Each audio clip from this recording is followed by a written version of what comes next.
Welcome everyone to the City-REDI external seminar series. And today I'm very glad and delighted to be hosting the seminar with Professor Helen Jarvis, Professor of Social Geography, Engagement at the Newcastle University. Helen has a background, a PhD is from London School of Economics, and her current research considers intentional communities of collaborative housing, civic engagement, geographies of inequality from a household perspective, and work-life reconciliation. She's an internationally renowned researcher regarded for advancing new paradigms of sustainable degrowth and school architectures that support a green sharing economy and community-engaged learning. And today's seminar is themed around civic universities, and I'm really glad that we will be hearing about this topic from Helen. And I will open the floor to you, Helen, but just a few housekeeping rules. We will have around 40 minutes talk from Helen, and then this will be followed by a Q&A session for around 20 minutes. And I would ask you please to write your questions at the Q&A tab. And if you have any comments or suggestions, we'll keep that to the chat option.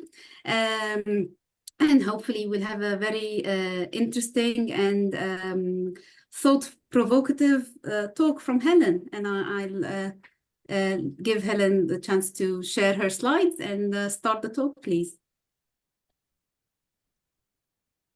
Thank you, Sarah. That's great. Hopefully you can see the screen there. That's great. Is that okay? Yeah. So thank you very much for that very fulsome introduction. I'm actually only focusing on a tiny slice of that broad spectrum of research today.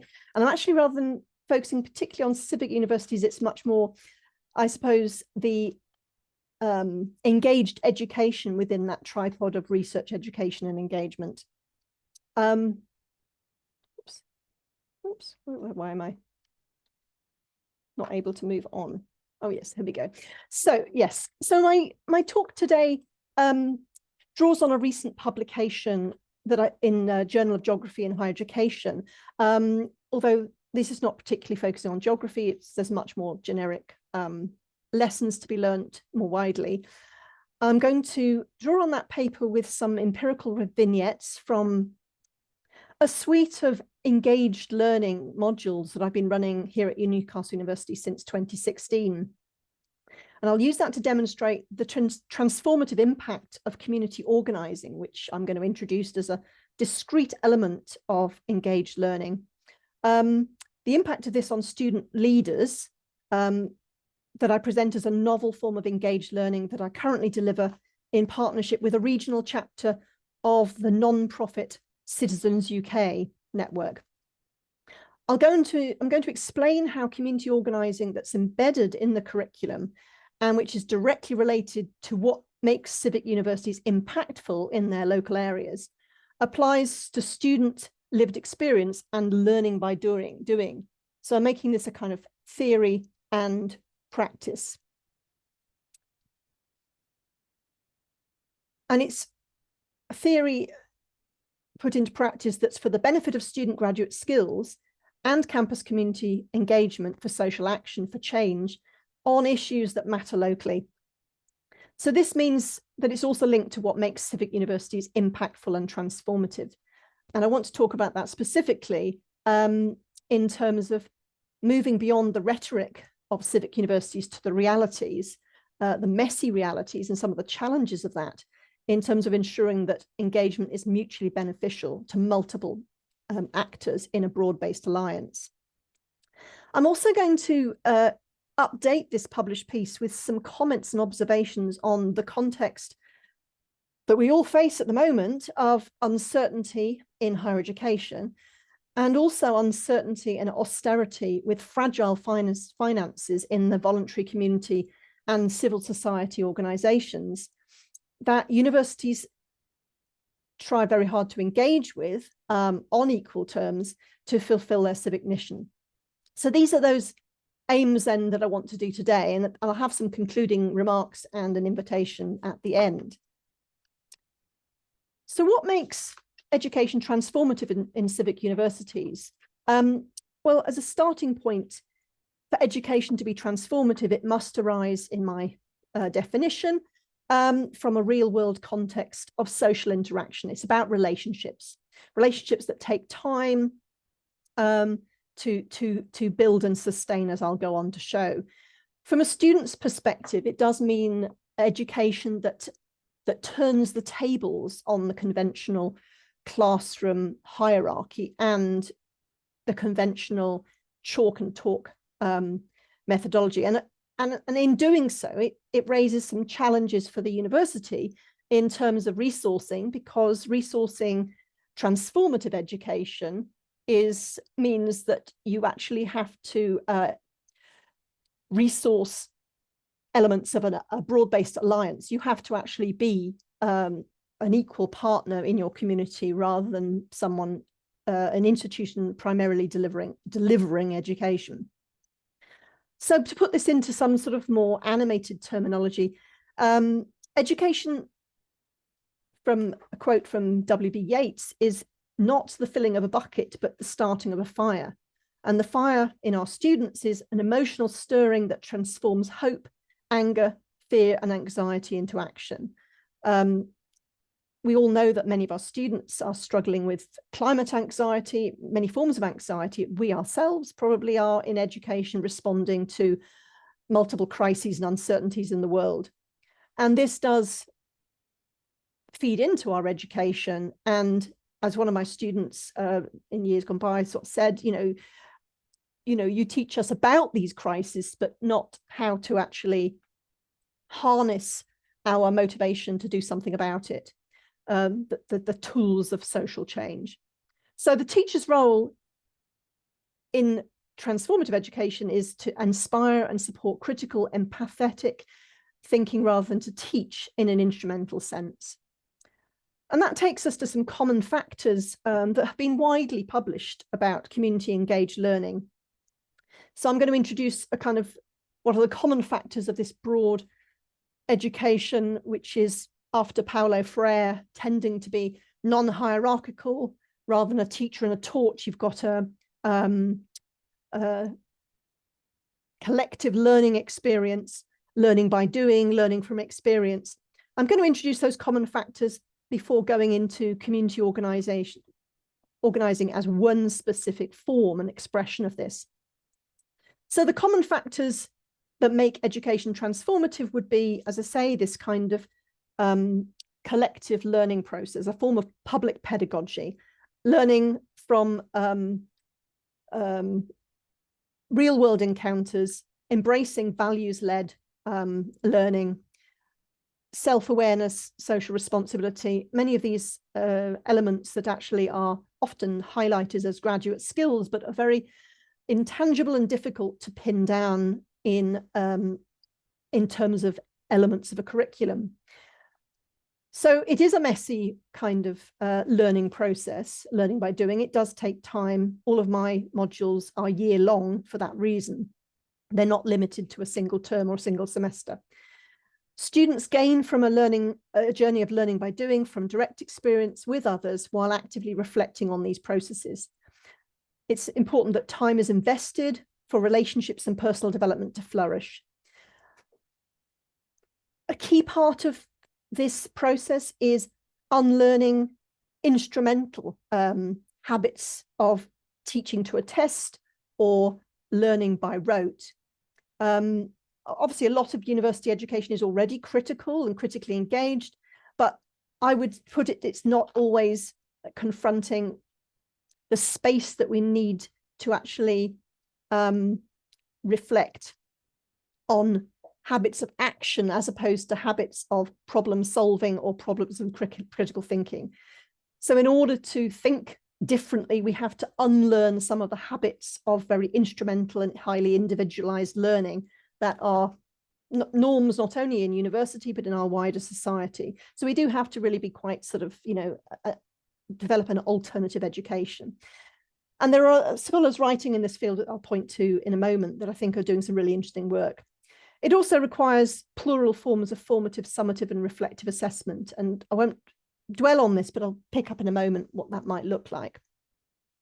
So before talking a bit more about this unlearning, I just wanted to highlight the fact that the context for my talk today is not only turmoil in higher education, but also for some years now, increasing interest and momentum and ambition to do more in this space of making universities impactful and ensuring that our students graduate as active citizens and change makers. So there is a real appetite for this kind of work, this model of change makers. And where do we see this? Well, we see this, this can be witnessed in lots of ways. I'm not going to dwell on this too much, but obviously we're seeing a lot of activity in our students' unions and our students as activists. Gone are the days when I think we can talk about apolitical, apathetic students. Our students arrive on university campuses, often having come through school, active with Fridays for Futures, climate action movements and the like.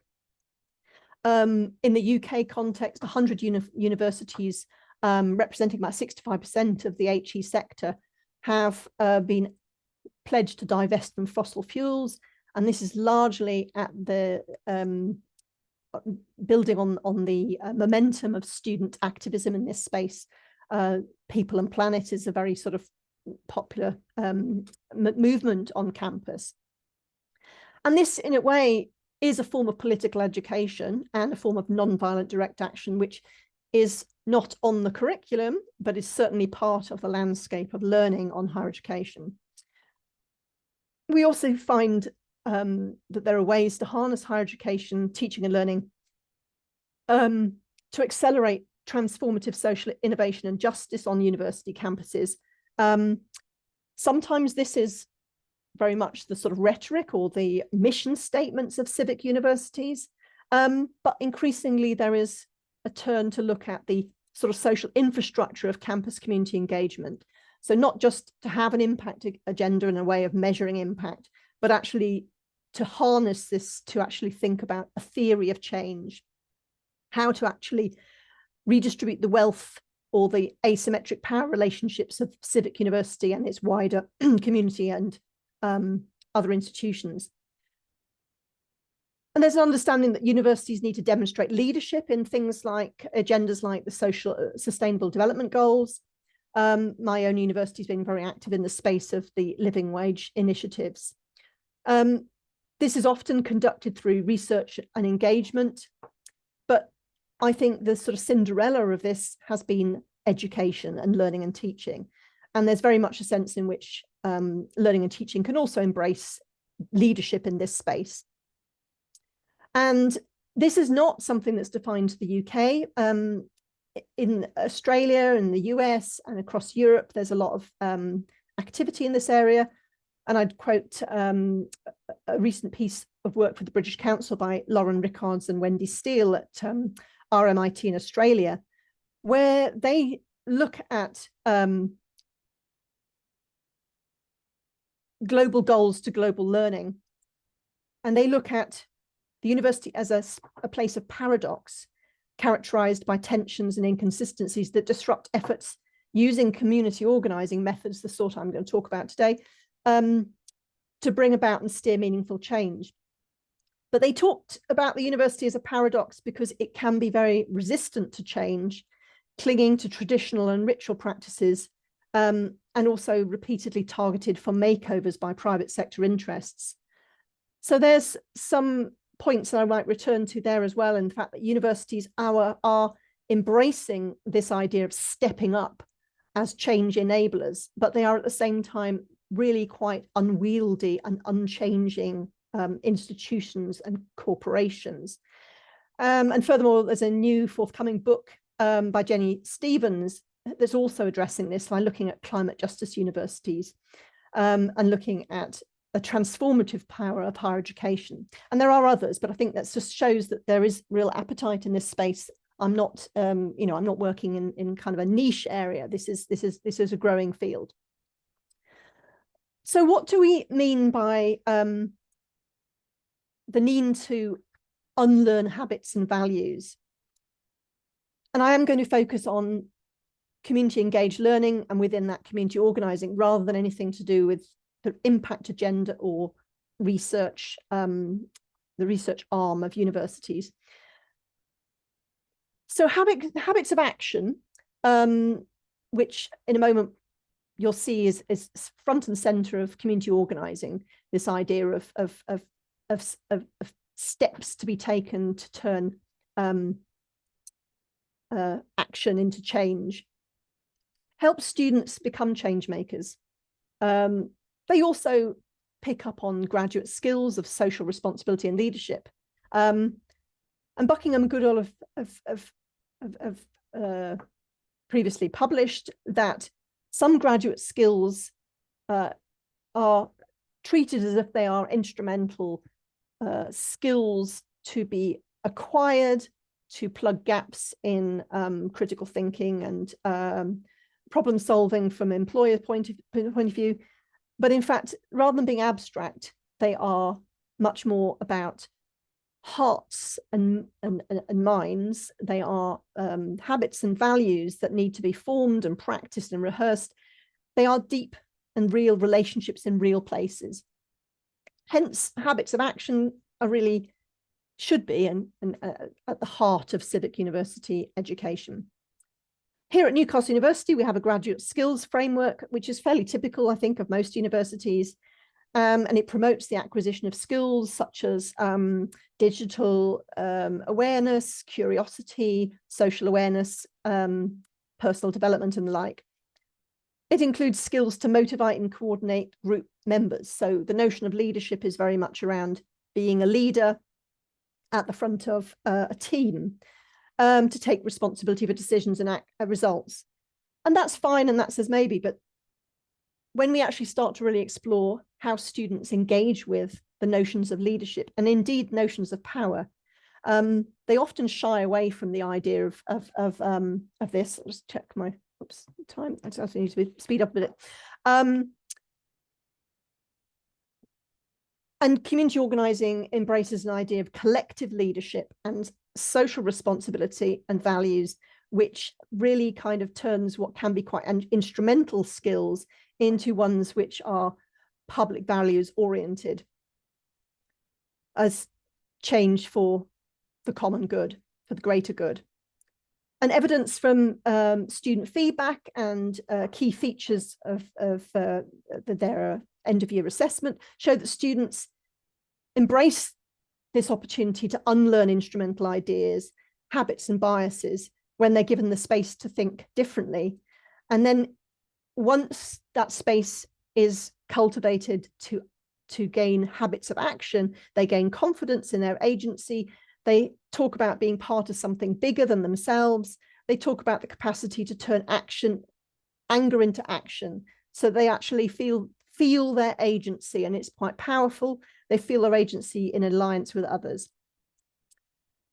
In doing this, a balance, of course, needs to be struck between challenging instrumental chalk and talk teaching and retaining some degree of academic rigors. And I haven't got time to go into how I do that, but I've come up with some innovative assessment, which actually rewards sort of effort of activity and engagement, and also rewards learning from failure, which is quite often missing from conventional education on the curriculum. So it's not about problem solving or getting the right answer. It's about learning from the process.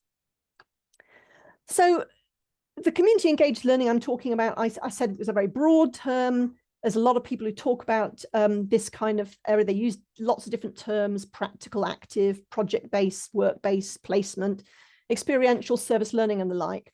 And I'm not going to pick over sort of, the differences in language, but it can be a little bit problematic that we use quite sweeping and slippery terms. I mean, the notion of community itself has got to be problematized. Whose community, for whom? So it can be problematic that that there's a lot of terms being used for something similar, but something different. And in a university setting, I've found that there can be quite confused priorities, not least between, say, the careers service and teachers, recruitment, marketing, and university managers.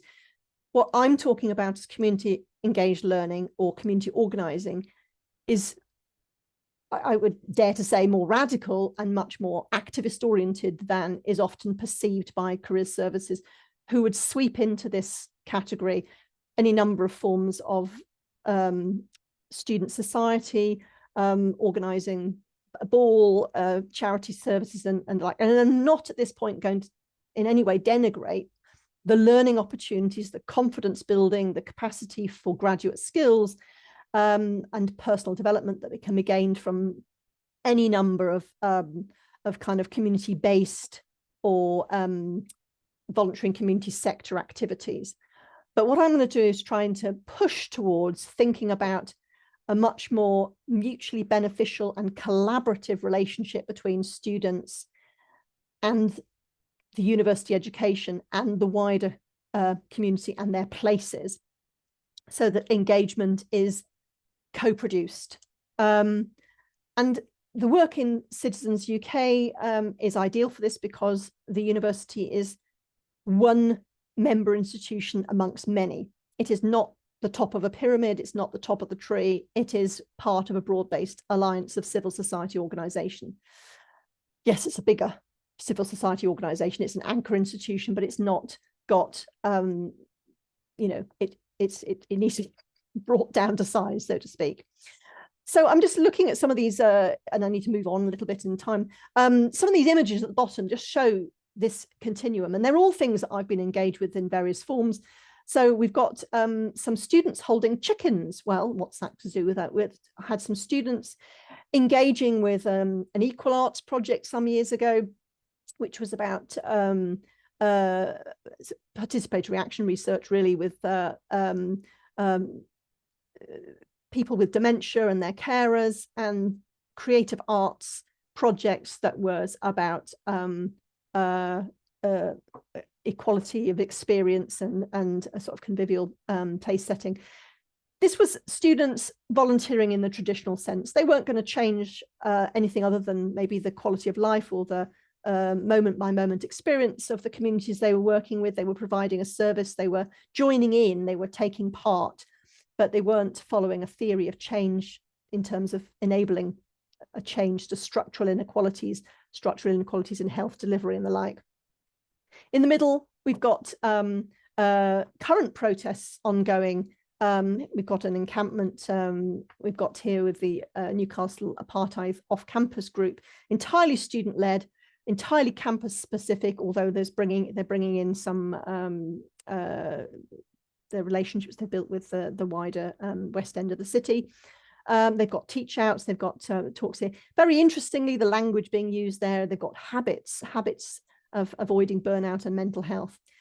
But then the student speaking in public is one of my students who's working for the Real Living Wage campaign, and was speaking at St James's Park for Newcastle Football Club very recently, in terms of launching Newcastle as a living wage city. So this just shows you a little bit about this idea of a continuum of these forms of engagement. And it's not to put one above another, it's just say they're different, and that community organising is particularly focusing, as with the Real Living Wage campaign, on winnable, achievable social action for change, of which students are one part of a bigger alliance with a common goal to raise living the wages of the lowest paid. So community organising, as I'm defining it in this context, is through the work of Citizens UK.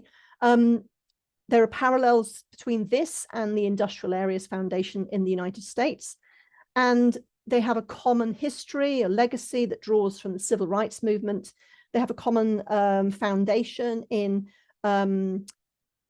texts by Saul Alinsky and Ernesto Cortez. And there are quite a lot of sort of well-known role models in this field, largely dating from the civil rights movement, but up to and as recent as former US President Barack Obama.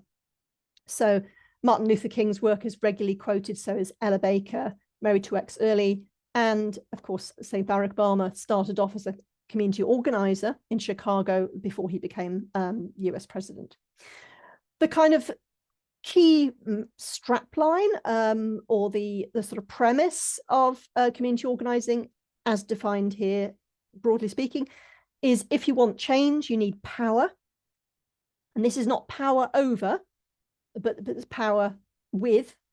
You need power that chases power to change. And change traces a motivational journey from anger to agitation and action. So the first organizing that goes on in community organizing is to organize your people and to organize your money. So you build an alliance, you build a membership alliance of not just random individuals in civil society, but civil society organizations that are prepared to work in alliance with others for a common goal, a series of common goals, using established methods and theories of change. So it's an alliance of people with shared interests who are going to unify their power, their capacity to speak truth to power, to tackle a wide variety of local issues, following tried and tested methods, training, and a theory of change. So I'm not just clutching here at something that went on in the civil rights movement or 1960s. Since the late 1990s, there have been university partnerships with chapters of Citizens UK. The first one in London at Queen Mary with Telco from 1996. But there's currently about one in 6 universities in England and Wales have a membership agreement or some form of strategic partnership with a regional chapter of Citizens UK. Some of these, not all of them, but some of them have community organising embedded in teaching, as well as research and institutional development. In a moment, I'll just show you some of the really innovative ways that engaged education forms part of this partnership. But I think it's very interesting in terms of the current state of our higher education to think about the fact that the majority of these chapters and partnerships came from 2010, because that's when we had the domestic student increase in fees and a growing sort of financialization of universities. But I should just say briefly that the partnership that I'm talking about here is one with Tyne and We're Citizens, which was founded in 2015 when 4 anchor civic institutions, including Newcastle University, pooled money to fund an organizer, and it's been thriving as a chapter since. It's gone from these 4 anchor strategic partners to having 32 member institutions today. So I'm going to just very, very briefly, because I know I'm running a bit slow on time, just point to the fact that there is this widespread recognition that we should be doing engaged learning, that our students should not, that it's not fulfilling the role of a civic university as agents of change, to not equip our students to be the change in the future, to not engage with a theory of change and strategies and tactics of change. I went to LSE, as Sarah mentioned, and the Latin motto there is to know the cause of things. Social issues and social problems are very standardly taught in all social science subjects and disciplines. But quite often we're learning about social problems and issues to know the cause of things, not to bring about effective change. And that's what we're pushing for here. And there are precedents. And so this just lists, this slide shows that there's a variety of public action learning, social action, learning, engaged learning. You can use whatever term you want. And some of the inspiration I've drawn from is from the US, where there's kind of an alignment of advancement of service or social action as part of what a university should be doing to fulfill its mission. So in Occidental College in Los Angeles, for instance, the college motto is Oxy for good, to do good in the world. And there is training for their students to actually train as community organizers, and it's on the curriculum. San Jose State has similarly got a lot of activity there, and it's part of a broad-based sort of training program across other universities. In Barcelona, a mandatory course of collective organizing on climate crisis.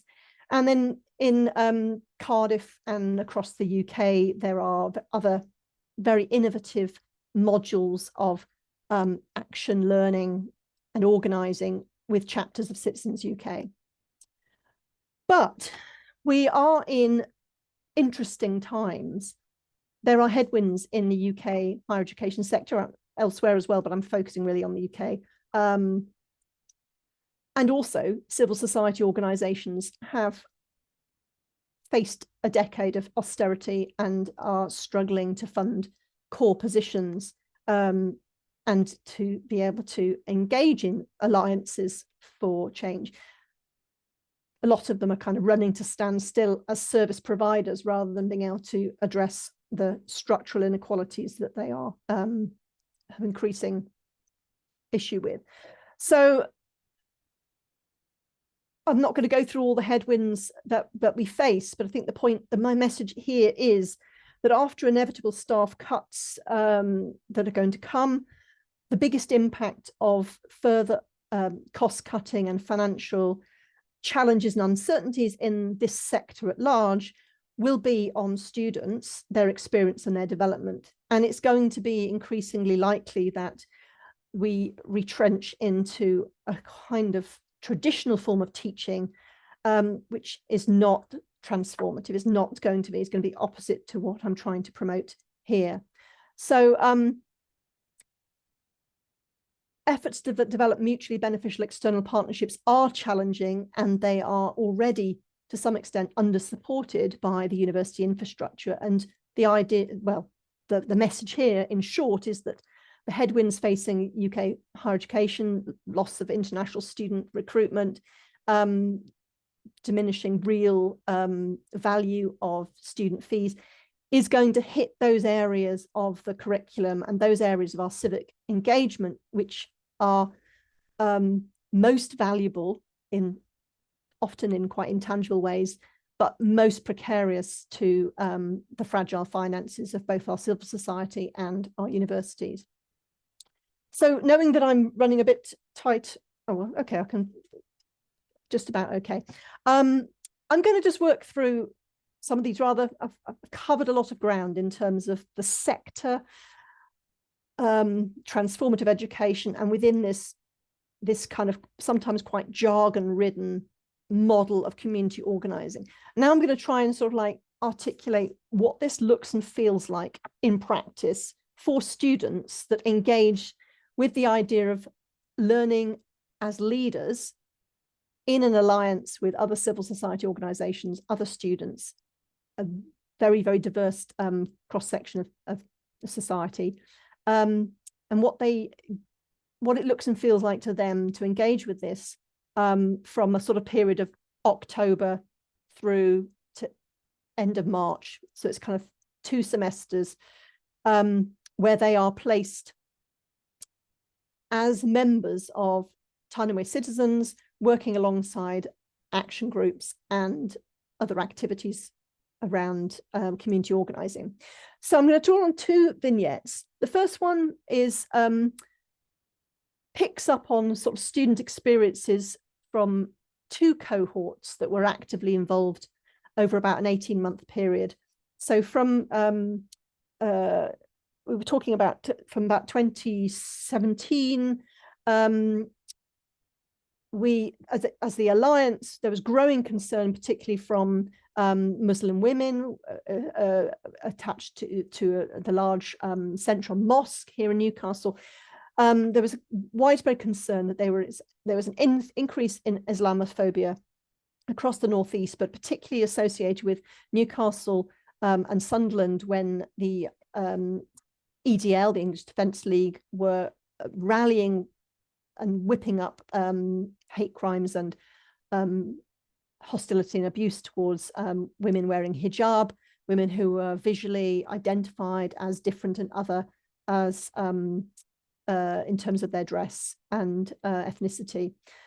So there was a concern that that this was, when using community organising, the 5 steps to organising are, first of all, organising your people and organising your money to build an alliance, but then to undertake listening campaigns. And the listening campaign in the alliance at this time, post-Brexit, was listening to women in particular, but other groups within the community who were experiencing discrimination and abuse, and they were quite often, in particular, terrified of travelling on public transport. They were experiencing abuse in GP surgeries, and they were also finding in supermarkets that they were being victims of hate crime. So out of the listening, there was this common cause. So from the 5 steps of organise, listen, plan, act, negotiation, the story of the action around trying to generate an issue of creating safer cities was, what was the challenge? The challenge was this area, this region, this city is increasingly hostile. There's higher rates of Islamophobia, and this has been targeted specifically at women. And it was largely going, when it was reported, it was that the crimes were not being resolved through traditional means, through policing and the like. So my students were involved at the time of the listening campaign. So they identified with the broader alliance this challenge, what this challenge was. There were some choices available here in terms of the planning phase. The planning would be to plan a campaign. The choices were, Muslim women could say, I'm not going to leave the house, I'll stay home, avoid public places, stop using public transport. Obviously, there's a climate impact, because we're also listening to people saying we need to reduce air pollution, traffic congestion, and all the rest of it. So the idea of public transport not being accessible to all because it was dangerous and threatening ran counter to so many other concerns that members of Alliance had too. There was the option to take a stand and demand that transit operators held accountable for public safety. But acting alone would be very intimidating and threatening. But to act as part of Alliance built the strength, the sort of people power.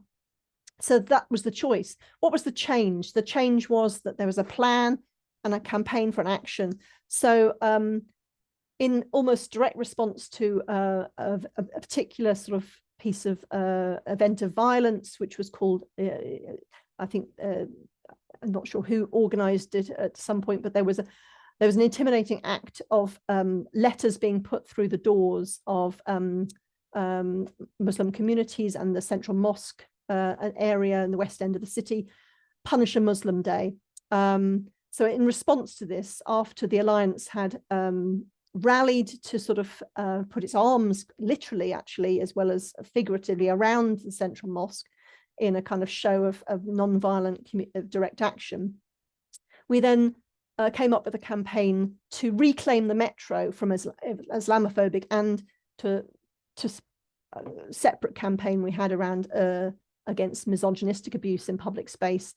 And so the campaign was, and our students joined in with this, we all took to the metro to campaign to reclaim the metro from hate crime. So the wins from this was we won a hate crime chapter, we got the police and crime commissioners to fund film campaign around using the lived experience of women in hijab and women's experience of violence. And so 2 cohorts of students engaged with all 5 steps of this over the course of 18 months. Obviously, each cohort only saw parts of that. And so from a teaching point of view, what we now look at is look at this as a case study retrospectively based on a podcast that came out of it and a report. So I realise I'm taking too much time. So this shows that actions like this take time. They don't always align with the shorter calendar of students taking a module and being assessed for that. So we have to engage them with the idea that they are not going to see an artificial start to finish campaign. They are going to participate where it's needed. Hence, it's quite useful to wrap up these campaigns at the end and rewrite them as a sort of story. This challenge, choice and change model helps to do that. And these are just some of the images of sort of more of the visuals in terms of the way that students have engaged with this in a very practical way. So students, you know, they along with the rest of the Alliance held roses and quotes to sort of non-violent communications to bring about reclaiming the metro in peaceful ways. We ended up having fish and chips by Whitley Bay at the sea at the end of it. We joined the Central Mosque with a communal meal, and students have produced a newspaper during the pandemic called the Lockdown Gazette, where they looked at some of the campaigns that we did with community organising. And regularly the students engage with broad-based alliance assemblies, which are kind of a form of political theatre. So very briefly, the second vignette, which has been enduring since 2017 here, 2024, all of our students have annually been involved with organising, listening, planning, acting, and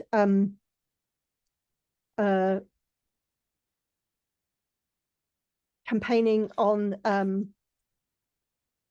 for change on the real living wage. And this has been very effective in terms of the fact that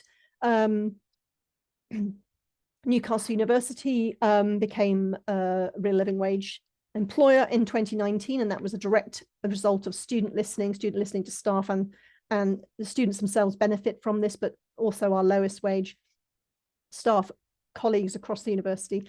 Newcastle United Football Club in 2023, and between that, about from 30 employers to 270 in the region. So this has been this is a meaningful change. The students have seen that they are effective in terms of this model and theory of change. And Newcastle and Sunderland both recently became accredited as acting on a living wage, making themselves a living wage city. And we recently been involved with mayoral elections. The students were directly involved with this, working on the mayoral assembly, listening to MPs, listening to mayoral candidates, and there'll be pressure put on the combined authority to become a living wage region. So I've had to rush towards the conclusions here now, but I think what I've tried to show, and it's community organising can be quite complicated to explain because it's intended to be designed to be delivered through training. All of our students do what is called sort of 2-day training, which is delivered actually over 4 weeks in chunks. So they learn about, you know, a sort of people-powered alliance. They learn about the 5 steps of change. They really scrutinise the sort of transformative benefits of this. And it's very much practiced rather than learnt from a book. So I can't do justice to the power of organising. So what I'm going to say in these conclusions is just some strap lines, some messages to take away, some takeaways, because I think it's important to put organising into context in terms of universities that can be resistant to change and can be quite bureaucratic. And I think, you know, there's a real opportunity for universities to be at the forefront of agents for change, but they do need to address this resistance and the need to turn rhetoric into reality. So firstly, I think we need to shift the discourse away from acquiring skills and performing charity to demonstrate mutually transformative benefits of people power. We need to grow opportunities for community organising on the curriculum. Even if it's not a whole module, we can organise ways.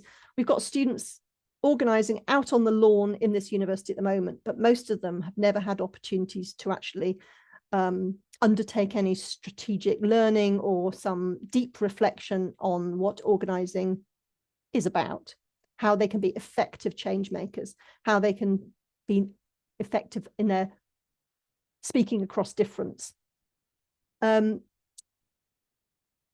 Place-based social purpose must go beyond a statement of intent, whether defined by corporate or individual responsibility. And I'm looking for students to be world ready rather than job ready. They're entering a really uncertain world. The university sector is a very uncertain place at the moment as well. So we're not a jobs factory. We've got to be go beyond critical thinkers to actually be critical citizens of action. There's evidence from community organising on the curriculum that this deepens democracy and cultivates critical public pedagogy. One of our actions recently in the last few months has been our students have been involved with voter registration, not in a partisan way, but to encourage the idea of the 18 to 24-year-old missing often from taking part in formal elections to register to vote. So we need to deepen democracy in multiple ways, and particularly in terms of ensuring that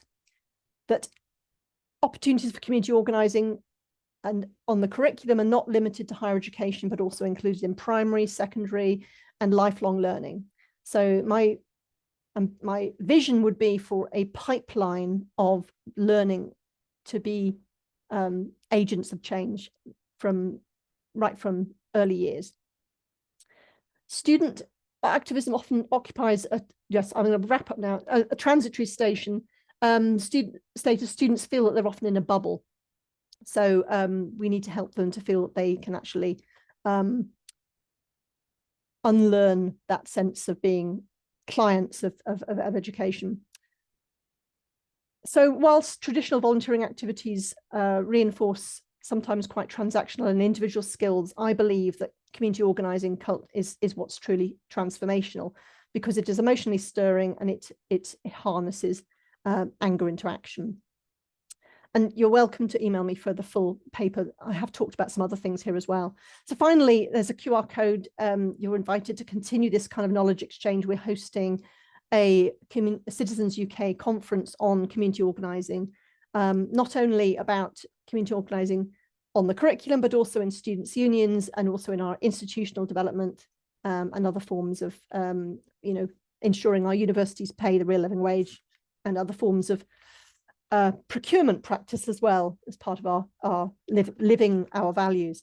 And apologies, Sarah, I've run over time. I knew that would happen, but I'll stop sharing at that point. I've had a bit of a gallop. I apologize. No, thank you so much, Helen. This is very engaging, and it's really difficult to give justice to the full research in just a few minutes.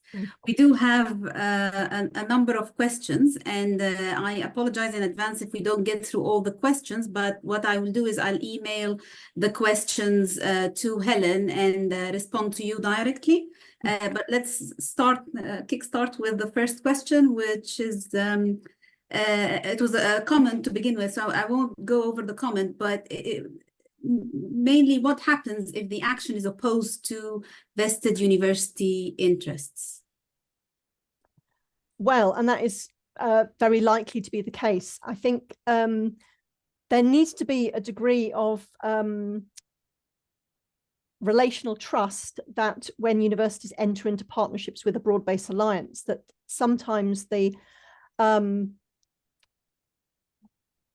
common ground on which the alliance wants to act is going to be an uncomfortable space. It's going to confront the privilege and the power of the university. I mean, that happened with getting our university to be a real living wage employer. But because the strategy of action, because the method of listening is to listen for everyone's individual it's called self-interest, but the interest, what and what do you want to, what are you looking for in this concern? The university was encouraged to realize that actually real living wage and was, and it certainly is, and it's definitely seen and embraced this way now, it is actually the right thing to do, and it was right for the university. So it was an uncomfortable period of time when the action was actually pulling the university financially and to commit to something that wasn't clear at the time that this was going to be part of a business plan that would work. You know, was this kind of coercion in terms of kind of like, you know, spending money and things? But no, the method of negotiation and of listening and moving towards where a common ground was on action was that actually parties that appear to be adversaries actually invariably do have some point of common ground. And that's why I think the community organizing action can be so good at being able to speak across differences, and it can be a civilizing force for learning to disagree better. So rather than it being adversarial, you know, everyone retrenching to saying, this is not in my interest, or, you know, I'm sorry that, you know, that's just, you know, there isn't a magic money tree, we can't afford this. Instead, there's an actually ability to actually listen and hear the lived experience of different parties and reach a shared interest. I think yeah, that answers a big part of the question. And the second following questions are quite similar and have been asked by a few people. It's, how is your perspective influencing Newcastle University's civic role, including its local partnerships? And there was another question about, how did you ever convince your university to buy in, to be in the Citizens UK chapter? So very similar questions about influence. Right. Well, I definitely don't want to individualize this into me. I mean, I'm one part of a massive sort of collective effort. We had a core group of not just academics, but also professional service staff who were really at the sort of early doors in terms of setting up the Tyne Citizens chapter and wanting Newcastle University to be a strategic partner at the very beginning. So it wasn't definitely down to me persuading.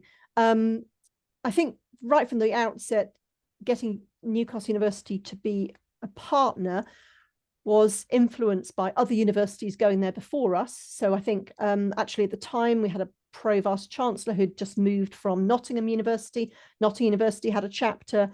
They'd been working very closely with their Police and Crime Commissioner around making misogyny and hate crime, and that was partly because it was an interest of their students' safety on campus. So there was a kind of win-win thing there. Obviously, Queen Mary's work, University of London, in terms of the real living wage, was well known in the sector. We hadn't at that point joined the Civic Universities network, Civic Universities agreement, but certainly the foundation sort of impetus for that was there in the partnership with Tyne Citizens as well. There was definitely, there was a lot of overlap in terms of ambitions. It was just maybe using a different language. And also, I suppose, yeah, I think it's quite brave for a university to go into partnership with a civil society alliance, because there's all sorts of moving parts that they have no control over. And, there have been, I mean, well, you could say, we've got some uncontrolled elements on our lawn at the moment here at the university. But, we have free speech, and the university supports students' right to protest. And to some extent, a partnership of community organising is a way of channeling that right to protest into quite tried and tested methods. And as I say, there is a very sort of civilized way of, agreeing differences. So, yeah, so it wasn't down to me. And there was a lot of lessons from other universities. And I pointed to that international profile and ambition, because I think it's important to know that this is not a very recent invention. It's got a long history. But what I would say is I think community organising on campuses and in our wider cities and regions is more important now than ever. We are probably facing another kind of, countercultural moment, civil rights moment. And we need to be ready for that. The next questions are around the curriculum itself. It says it'd be great to have some insights about the assessment methods used for these CEL activities embedded in the curriculum. Oh, that's a nice one, yes, because I really wanted, and actually have to say, it's really important to think that I have every year made changes because my students teach me, and there's feedback in terms of what works and what doesn't work. It's a learning process. So I have changed the form of assessment several times, and I've actually arrived at now, I think, something that's much more able to track learning in real time. So there's multiple forms of assessment.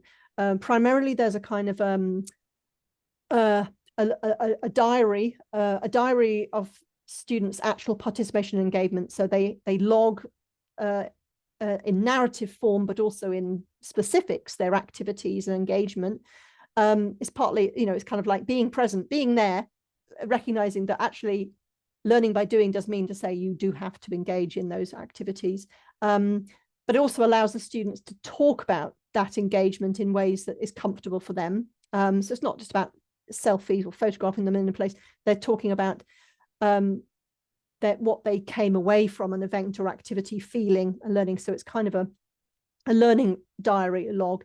They then do a more reflective reflection on a campaign. So they write the details of the campaign that they worked on, and then they reflect on their personal development, graduate skills, and learning from that. And in terms of the assessment, I make sure that the criteria for assessment recognize process, not results. So this is about recognizing that you actually learn quite often by failure. So you learn by the time that you didn't feel able to engage public speaking. Some of our students have stood up on stages and spoken in front of hundreds, and that's been a momentous achievement for them. And they've written about this being like, I didn't ever know I could do this, and I've done it, sort of thing. Others talk about smaller challenges, and maybe they didn't, but they've talked about, what they want, going to actually work around it. So it's evolving. They're not radically different assessment forms than you'd find on any mainstream module, but there's much more emphasis on process, not outcome. And we also practice along the way. So we do some practice of sharing testimonies in sort of narrative form in terms of what we learned and what we might do differently, that kind of thing. The next comment, I share the same feelings. It's very impressive teaching. Students take away an incredible set of skills. So the question is about how aware are employers about this, and how receptive are they? Is it a good selling point? Yeah, and I haven't tried directly selling it to employers, but I do hear from my students who have gone on. I mean, I keep in touch with the students, so haven't been going for as many years as some people have in this space, but certainly I've had students who've gone on to work in voluntary community sector, and I've had students who've done VSO and social work and a whole host of other things, but also I've had them going to fairly one student, I think, went into a graduate job, and she did tell me that in her interview, our career service, as probably you do, suggests this kind of strength-based interview technique when you use the STAR formula. You talk about a situation, you talk about the task or the action you took, and then you reflect on, the results and what you might have gained from that. And, students often tell me they go into an interview and they talk about their relationship with Tyne citizens. They talk about what they did in others, and they can often talk very passionately about their sense of agency and the fact that they undertake sort of training in nonviolent communication, and they often talk about that and what they've learned with being able to turn a negative conversation or situation that was getting hostile into something that was diffused. So they have real scenarios, real situations that they can put into interviews in, some maybe quite modest ways, but you know, where can they get that from a textbook or a classroom? They can't. They do need to have some practical real life encounters, relationships. You know, a lot of community organizing about one-to-ones, they're routinely put into situations of very, very diverse. You know, we're sitting in a church hall, we've got Catholic, synagogue, mosque, you know, we've got non-faith, we've got people from the Rape Crisis Centre, we've got domestic violence advocates, all in the same room, people having one-to-one conversations. They come from that, the sense that I can actually, you know, I can, you know, listen, learn and engage with, you know, practice a much more kind of civilized debate and practice my intellectual curiosity in a way that I wouldn't in a textbook encounter. So yeah, I think I mean, I think the feedback from student employment is great. I just haven't spoken specifically to employers, but our member organizations are employers as well. So, you know, we've got 33 civil society organizations. Many of them have paid staff, so they also feedback to us that these are all requisite skills, you know.